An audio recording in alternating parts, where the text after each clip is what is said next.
The holidays are about giving, and we know that sometimes we can overdo it. So I have two very wonderful young ladies from Design Genius helping us kind of get into the mode of not so much giving a lot, but giving the gift of giving in a special way. And I'll tell you, Amelia and Patricia, this is so important right now because everybody wants to kind of like give to like. Can I say that? Instead of giving for caring.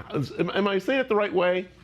100%, right? To be able to give you so that you like me more and I feel worthy, and all the behavior that's rooting underneath gift giving. And unfortunately, we were programmed that way, but not necessarily what makes us best humans. Yeah. Patricia, what were you going to say?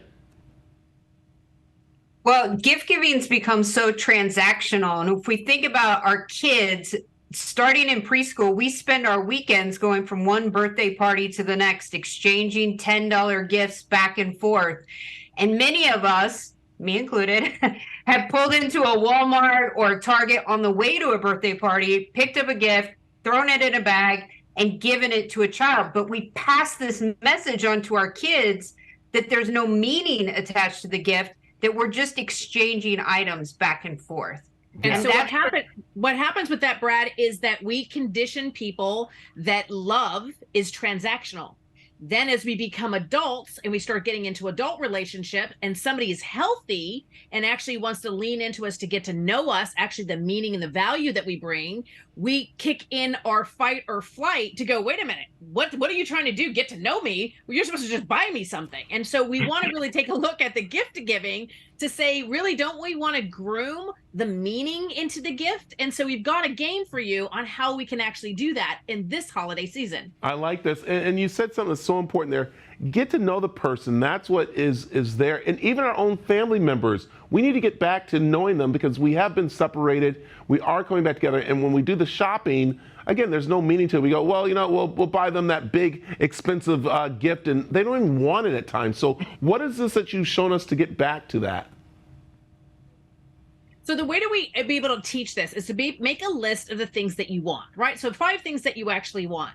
Then in column 2, put, well, why? What is the meaning behind that gift? What does it mean to you? Then go on a treasure hunt. Find the things in your house or find something that has the same meaning and then gift that meaning to somebody else, right? So for example, I love picture books, right? And so I have picture books that were some of the most meaningful gifts to me. And so I can create for very cost-effective a little picture book and give that picture book to Patricia. So what I'm really giving her is something that I love, that is valuable and has meaning, and I'm taking that meaning and I'm giving it over to her. You can do this with kids too. One of those things, Brad, was so a few years ago, well, it was like 15 years ago, my son was obsessed with Thomas the Train, just absolutely obsessed. And if anyone knows about Thomas the Train, the stuff is really, really expensive. And so at the time, I spent 4 months going to Michael's every week when they had that 50% off one item coupon every week and picked up one Thomas the Train item so that by the time Christmas came, I had a whole set. But every week when I did that, I had that reminder that this was something that he was going to be so excited about, which made me excited to give the gift. And then when I gave him the gift, he got the joy of having that gift.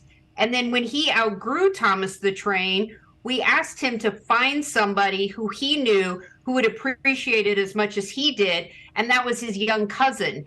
And so then he passed that gift to his cousin, who thinks his older cousin is the coolest person on the planet, but also loved the gift.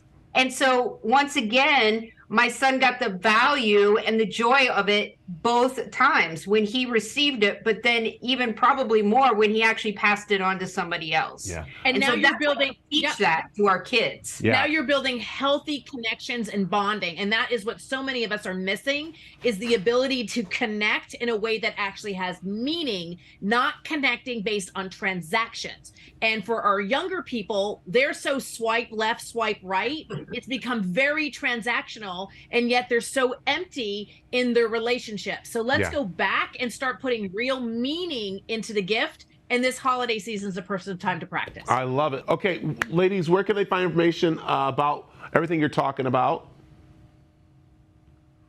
So you can find us at designinggenius.com, and we've got all kinds of tools and games and advice and things that you can do with your family and within your companies as well to help you on this holiday season. Perfect. I say Design Genius, Designing Geniuses. Thank you, too.